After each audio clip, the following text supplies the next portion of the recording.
Hi. Hello. Hi, Anita. So you have this great new book out.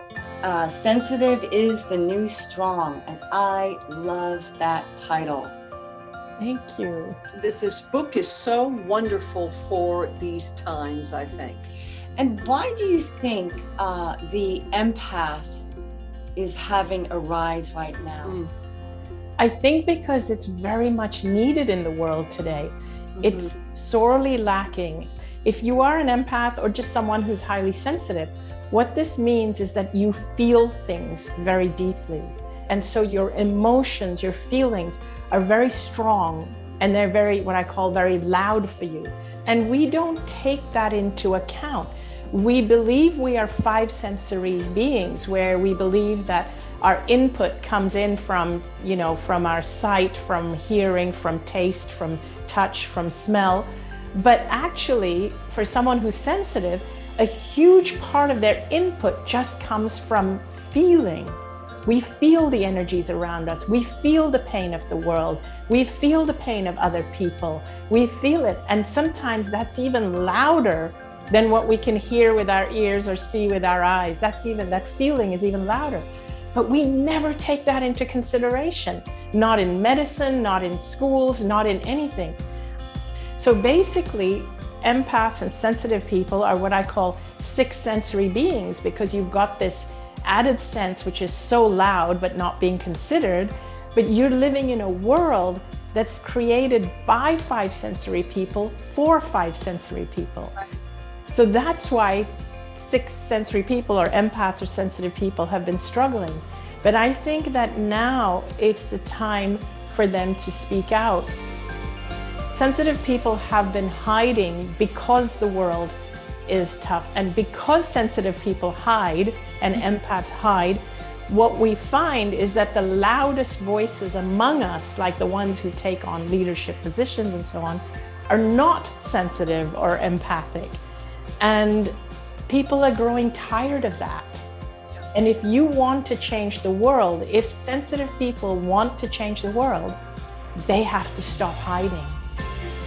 They have to start stepping up and taking leadership positions instead of hiding in the shadow and then saying, oh, this world is so hard, this world is so hard.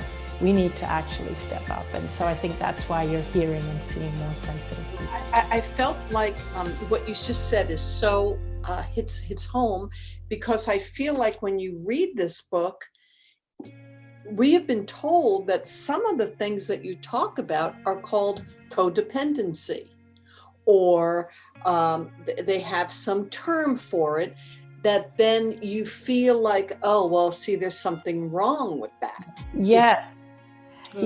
In fact, this is one of the problems, is that we have been taught, just like you say, it's been labeled codependency. So one of the things is that highly sensitive people can feel the emotions of other people.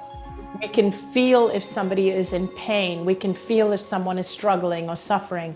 And because we don't understand that we can feel it, we sometimes mistake it for our own. We think that it's ours. We can't separate other people's feelings for our feelings. And so what happens is that we then have this innate, just a reflex action of wanting other people to feel good so that we can feel good ourselves. So people who are highly sensitive and who are highly empathic have this tendency to want to rescue people so that they themselves, the empath themselves, can feel good, because they need that person to feel good for them to feel good. Now, when you understand that it's because you're picking up their energy, you can look at it differently, because if you imagine that each of us have an aura, an energy field around us, if someone is an empath, it could mean that they actually have a larger energy field.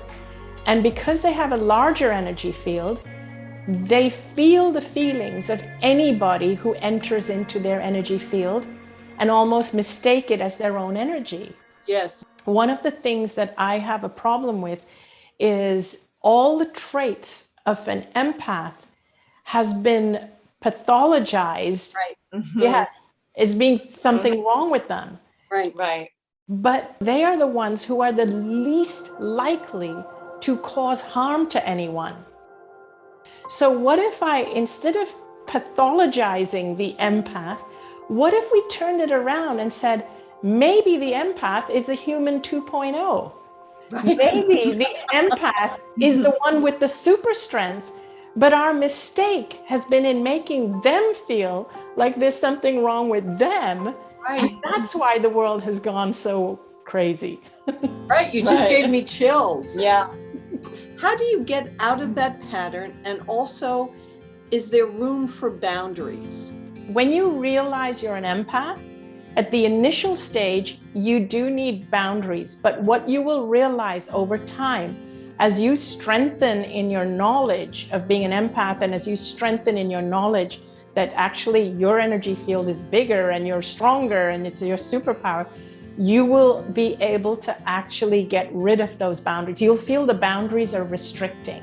Wow. So I always find that when people talk about boundaries, it's because they're in the early stages of being aware that they're an empath. Because once they learn that being an empath is a superpower, here's what happens. When you realize that, oh my gosh, this is a desired state to be, and you start to get more confident and you learn to love yourself and love the fact that you're an empath, your strength, your energy field gets stronger and stronger. And instead of having boundaries to keep people out, what happens is as your energy field gets stronger, anybody that enters your energy field is uplifted by your very presence. So you actually can uplift people without even saying anything. Just your presence will uplift them. So you won't need to keep people out. That's what starts to happen. And to your question that how do you help people? So the gentlest way of helping people is by strengthening your energy and then bringing that presence to other people. That's the gentlest way of doing it. It also means realizing that not everybody thinks like you. For me, that was really hard because an empath wants to feel that everybody has good intentions. We just can't believe it if somebody actually sets out to hurt someone else. Right. Now, even though it may be because of a wound from their own or trauma from their own history and their own childhood. Nobody is born setting out to hurt people, but stuff happens to them. But it's not your job to try and fix everyone and fix everyone's wounds. But you need to be aware that there are people who are wounded out there who will harm other people and who don't think like you. But when I say that, again, it's not to contradict what I said earlier about increasing your energy and uplifting people, but I'm saying until you've uplifted your energy, because when you have uplifted your energy, literally when you've uplifted your energy, you can walk into a prison and you can stand there and you can show love to people and have them shift. You really can. And that is the aim I want to attain for empaths in this world, to know and acknowledge and embrace that you can make huge changes. But first, you have to take care of yourself. As an empath, I am here to be a gentle soul on this planet.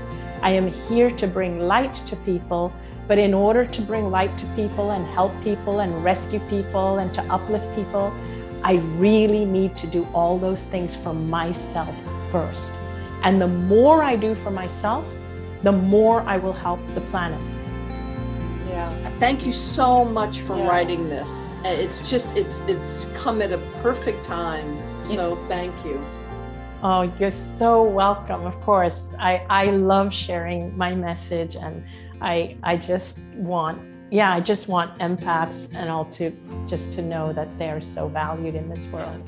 To own their superpower. Yes, that's own your superpower. Amazing.